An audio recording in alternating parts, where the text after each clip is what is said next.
The views and opinions expressed on any program are those of the producers and/or the persons appearing on the program and do not necessarily reflect the views and opinions of FRC Media, Bristol Community College, or the City of Fall River.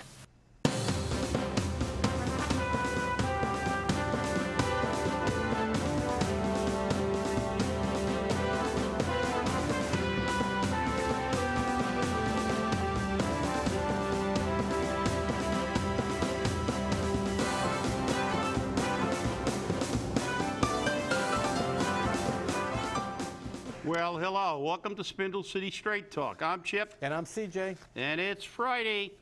Friday before 2018. Friday, the last Friday show of the year. 17. The last show of the year. Enjoy yourself. If 17 is quickly coming to an end. Yep, and it's coming to an end very cold. Yeah, it's like, actually, I never realized that people would move to Alaska for the winter to stay warmer. No, really. But I think it's warmer up in Anchorage than it is here. And for you people, be sure to be checking your events for New Year's Eve and New Year's Day. So far, the polar plunge that happens every year down at Sandy Beach has been canceled. I hope so. It'll be a popsicle plunge. So. EMS advised Pat Casey and the mayor that it would be too dangerous to have people going into this water, even if it is only knee-high. You think? Yeah, it might be think? Just a little bit. So definitely be paying attention to what's going on this weekend. It's going to be very cold. If you're going to go out, I don't know about the fireworks yet. So far, they still seem to be going on. But if you're going to go out, please dress in layers and wear gloves. Try to minimize your skin exposure, because it only is going to take about 10 minutes for frostbite to start setting in with the wind chill factors. So take care of yourself. For those of you who also didn't know, Rose Marie, many people remember her from the Dick Van Dyke Show. I remember her more from the Hollywood Squares. Yeah. Her and Paul Lynn on the Hollywood Squares. She passed away yesterday at 94 years old, peacefully at her home. So another great. We had some great losses this year. Yeah. With celebrities. It's, yeah. So she had a long life, and she passed peacefully, which was nice. You know, if we could all get to 94 or 95 and go in your sleep, it's that would be an acceptable method, I think, to most people. So I think so too. But hey, you never know, right? You never know. Never know. But Don Rickles was passed this year. Yep. You hockey puck, you. I remember that. Yeah. All day with a hockey puck. There's a lot of hockey. If he would have come to Fall River, he would have got another, million pages of material. Oh yeah, exactly. Well, Mark Dion's column about the city council presidency was quite interesting. Yeah. So he spoke about it. He goes, he probably can name every mayor for the past 25 years as a columnist, but he doesn't care. But he can't name the city council presidents, and he doesn't want to hang out with anybody who can, because it's probably the same person who walks around with a constitution in their pocket. So one of the things that got me about that article, was the fact that he says here something that we've said numerous times too, but it's true, and everybody seems to forget it, because in Fall River, the president of the city council is a political office. Right. And, getting it is is exercise in politics. But it says here, as a city council president, his job is to run meetings. The basic format of a city council meeting has remained unchanged for thousands of years. I don't know if it's thousands, but, he's being satirical. And then he goes on and talk about how long meetings are, because for citizens' input, and because there's TV cameras, every councilor has to give the reason why they can't vote for all 6 agenda items or whatever, or 4 of them. But that's the thing. The thing is that they make this big to-do about city council president, when in actuality, that's one of the most. That is strictly. It's like being the Queen of England. It's a formality. You need someone to run the meeting. Yeah, exactly. Yeah, you wave at the public, hey, and you get your money. But realistically, you know, what you're commissioned to do is run the meetings in an efficient and effective way and adhere to the order, the rules of order. Now, the rules of order for political bodies, for the most part, are not really rules of order. They're kind of rules of chaos because their rules of order are tailored for politicians. You know, it's not Roberts. It's not. It's a political form of running a meeting, and it gives them a lot of latitude and a lot of political maneuvering. But the fact is, all a city council president is, he doesn't have like 1.5 votes. He doesn't, he doesn't even get an extra half a vote. He gets a vote. Now, obviously, because there are 9 councilors, and he's the last to vote, he can't break ties. But that's, if he was sitting in the chair there, that's the reason they have 9. So they're not going to have ties if everybody's present. But realistically, it's a parliamentary job. It's to maintain the decorum in there, and they make it into a political position, and that's evolved a lot. I mean, many years ago on the Insurance Advisory Committee, we had no chairman, and the law doesn't provide for a chairman. Everybody has an equal vote, and it's only a recommendation on the Insurance Advisory Commission. That's why it's called advisory. They decided to create a chairman, and in order to run the meetings effectively and efficiently. And I actually was the first chairman elected, and I remained the chairman for my entire tenure on that committee as an active employee for over 20 years. But the fact is, all I did was run the meetings. There was no, I didn't negotiate or meet with the city on anything because I was the chairman. It was strictly, you run the meetings. You try to maintain order and try to, and try to speed it along and try to have some semblance of order. But in Fall River, becoming the city council president has always been an exercise in political maneuvering. So as we see in the newspaper, we've read about it in the newspaper already. There are a lot of political machinations going on. So I guess we're going to have to wait and see. Everybody is waiting with bated breath. Yeah, well, they're not waiting too hard because the city councilors have been very, very vocal on their votes and how they're going to vote. And, it borders, if it doesn't violate the mass open meeting law. Because it's... Who cares? This is Fall River. What are you talking about? I know, really. Law. What do you care, CJ? We do anything we want. Nobody cares about it. We do whatever we want. But it seems that Brad Kilby switched his vote towards Joe Camara, which gives Joe Camara 5 votes now. And that happened after an alleged, because my sources have told me that Brad Kilby met with the mayor over cigar and brandies.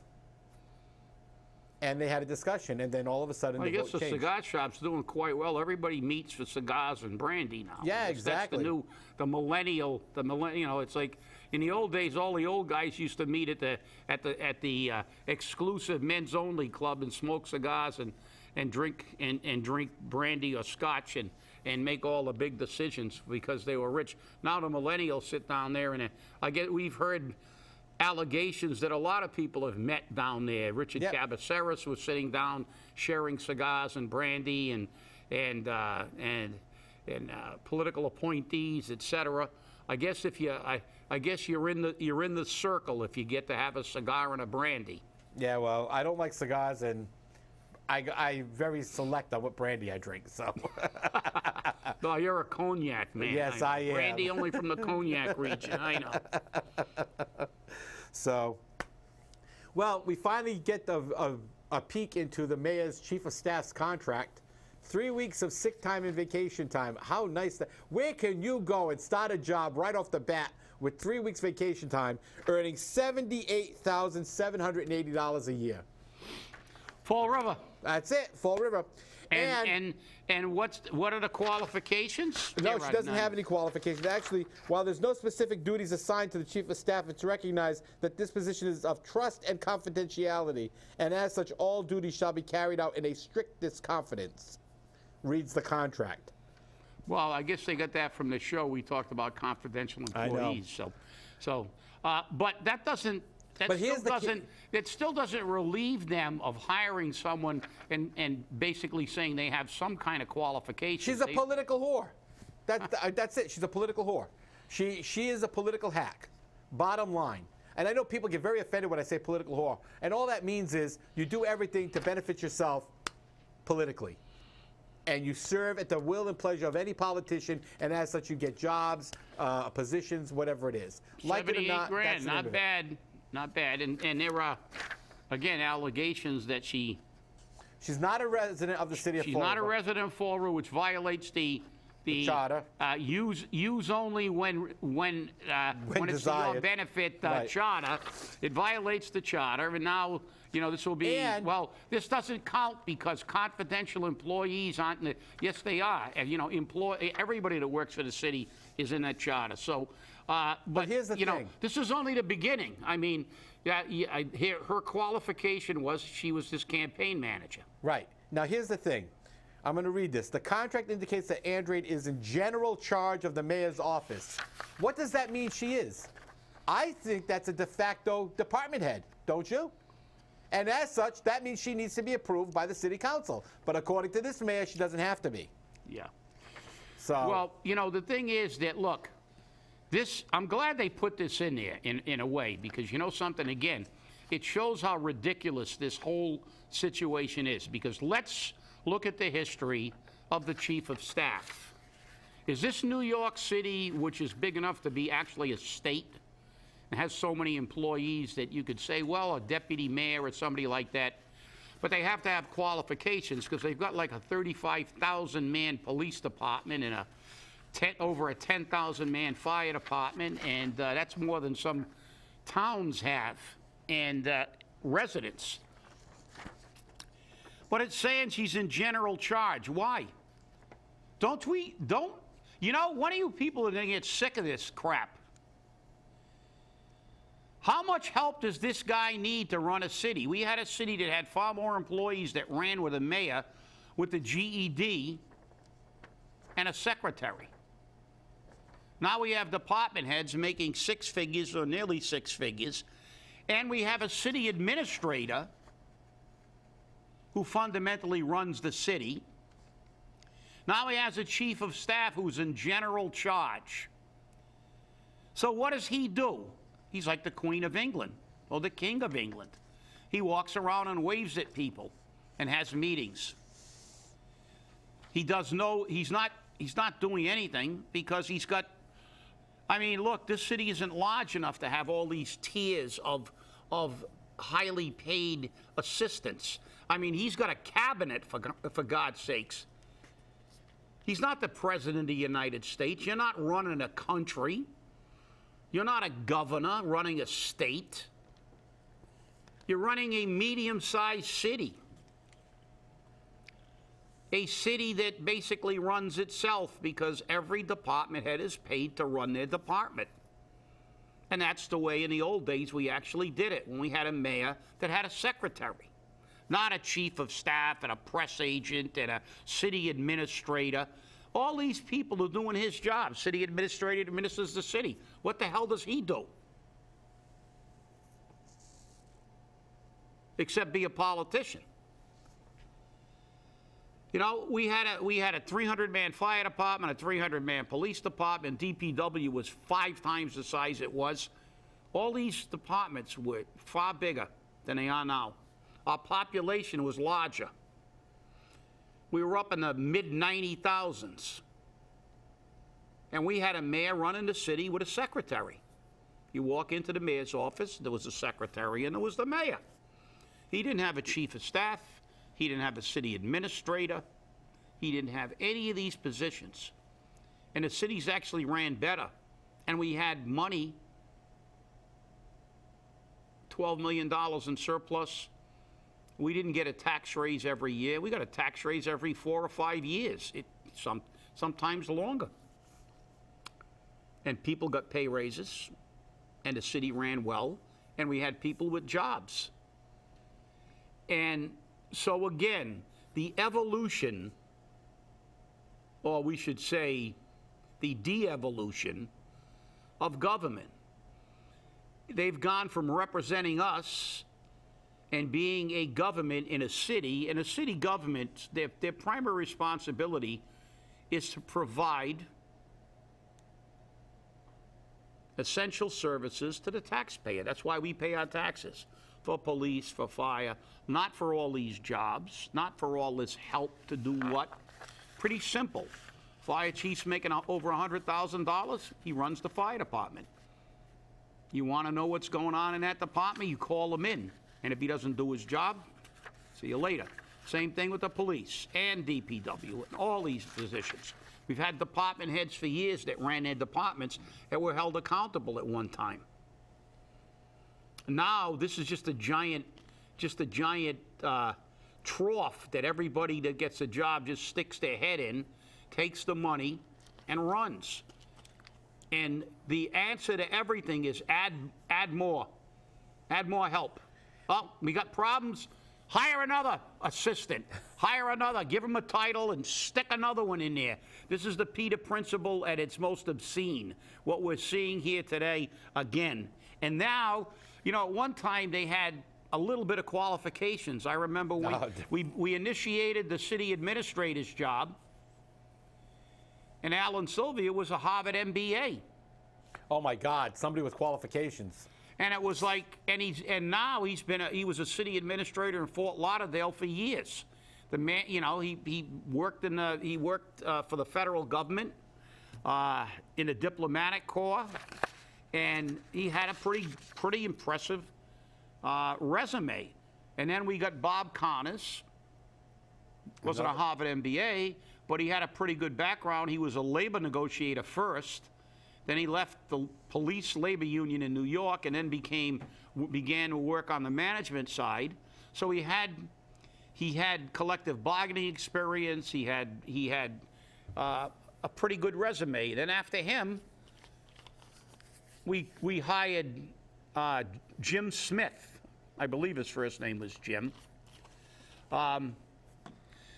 Jim Smith was a city administrator in some other community in Massachusetts, and he came to Fall River, and he had experience. He had at least gave you a reason to hire him. You'd have to see if he was effective here, but he had a resume. And then what happened? Kaboom! Our mayor finished 10th in the city council race. The mayor at that time wanted him in, and he gives Kathy Ann Viveris and his crack financial team. He began the formulation of his crack financial team, and the first thing he does is hire somebody who went bankrupt. The Pinocchio principle. You know, somebody that had never administered a city, never worked in a public sector, had no public sector experience in anything, negotiations, finance, anything, and actually had issues with bankruptcy. And that's what we got. And then we see what happened in DCM. We hire a guy that's an ice house guard to run DCM, and we wonder why he can't do it. Well, he's got no experience doing it, you know? I mean, if they want to hire me as a brain surgeon and pay me about $500,000 a year, I'll take the job, but please, I will discourage anybody from becoming one of my patients because I'm not qualified for that job. You know, I actually wouldn't take it, but the fact is that, you know, this is what happens. And we look at what's happening in this city. I mean, nobody. We got a residency requirement that they ignore. We got a charter that they only apply when it benefits them. And now virtually every hire either lives out of town or is totally unqualified. And now we hire another one. And this is the first of more to come. And it's very convenient that her contract expires on December 31st, 2018. Yeah. Do you know why? Yeah. Because in January 1st, 2019 starts what? The election cycle again. And she's going to be the campaign manager once again. Talk about political payoff. That's why I say she's a political whore. Oh, you know, that's just a coincidence. Yeah, it's just merely a coincidence. Merely CJ. coincidence. Come on. Yep. Ah. Please. Well, the King Philip Mill is back up on the market. Oh, God. Soon they're going to be paying us to take it. When they start, when they want to offer us money to take it off their hands, and let's everybody remember that. What did we start out with when we started this fiasco? They wanted a guarantee of what, a $500,000? Yeah, $525. $525. Well, you know, what's $25,000 among friends? That's right. $500,000. That was going to be. You had to prove that was going to be a starting bid from you.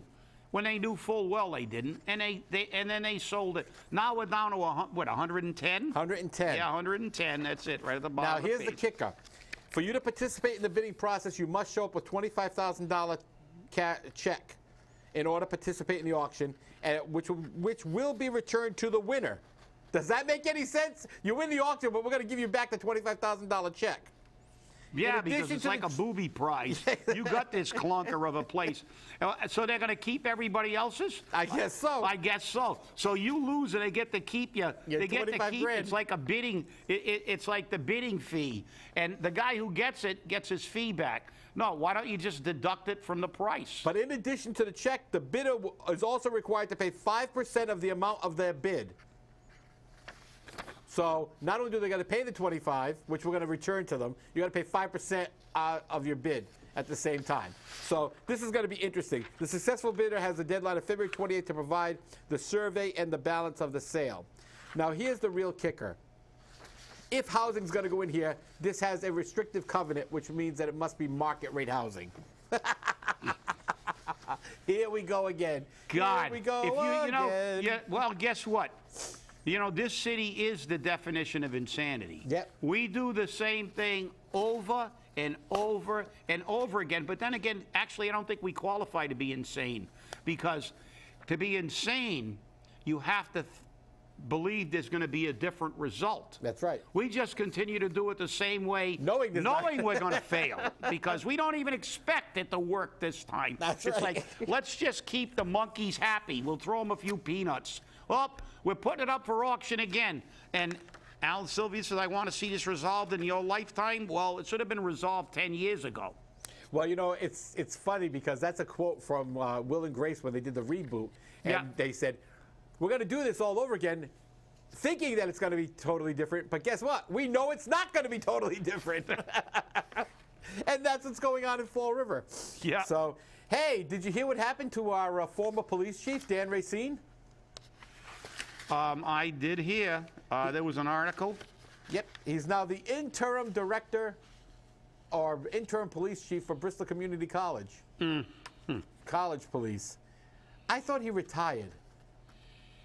Well, obviously this is going to open up some questions, and I was informed about this yesterday, and I did actually place a call in to the board, and they weren't available. Chris wasn't available. I had a few things because he's, you know, the chief is obligated by law to declare that income, and of course it's a state job.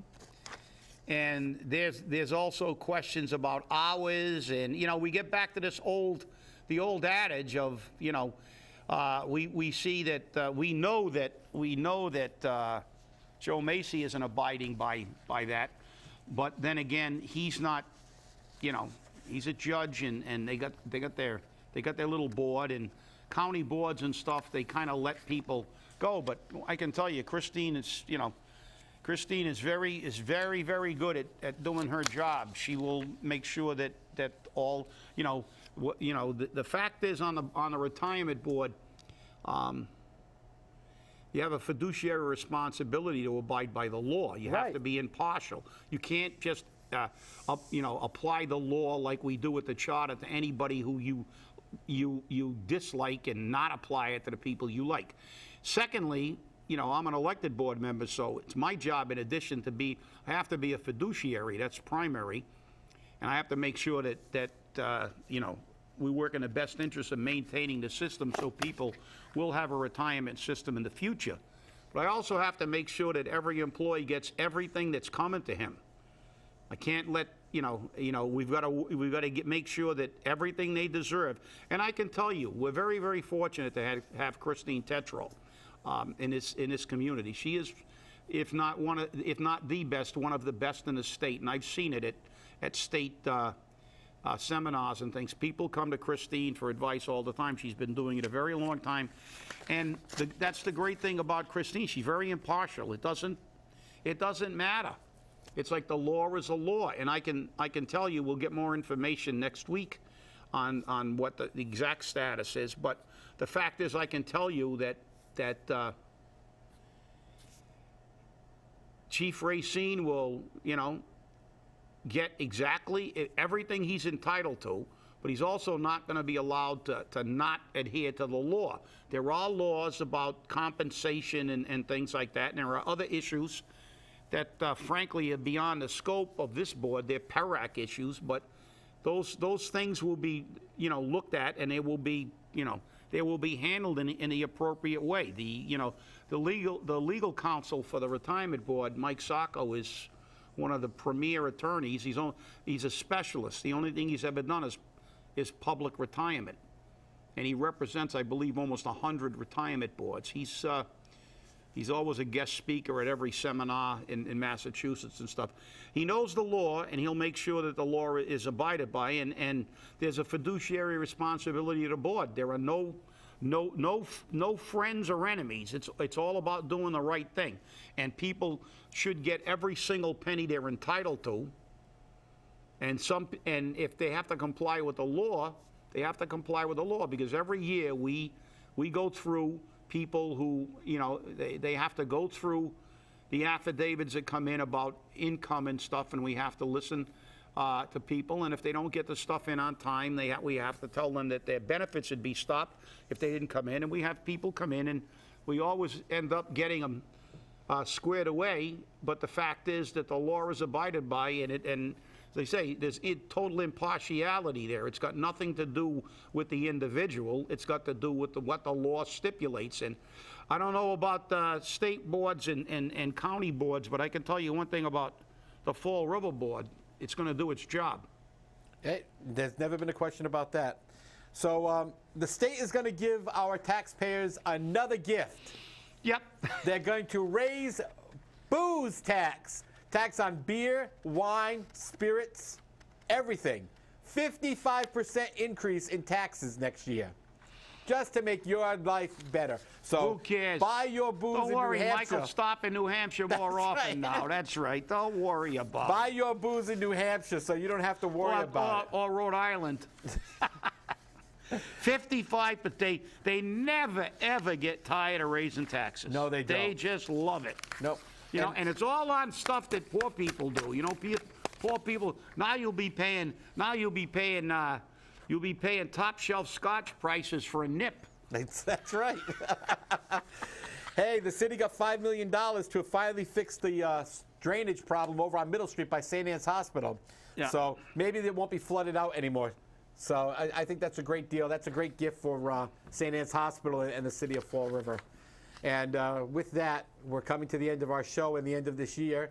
This is show 17-141, and it's the last show of the year, and I want to wish everyone a very happy new year. And remember, stay angry when you come back to us next year, because we really want to sock it to the city and make sure they know who's in charge. Yeah, we'll see you next year. We are. See you next year. Have a safe New Year. Stay off the roads. It's amateur night. It's always amateur night. We will next week talk about the former head of VCC Security files a discrimination complaint. Oh yeah, that's why we have a former police chief serving as the new police chief. Have a great New Year, everybody. Stay safe. See you in 18.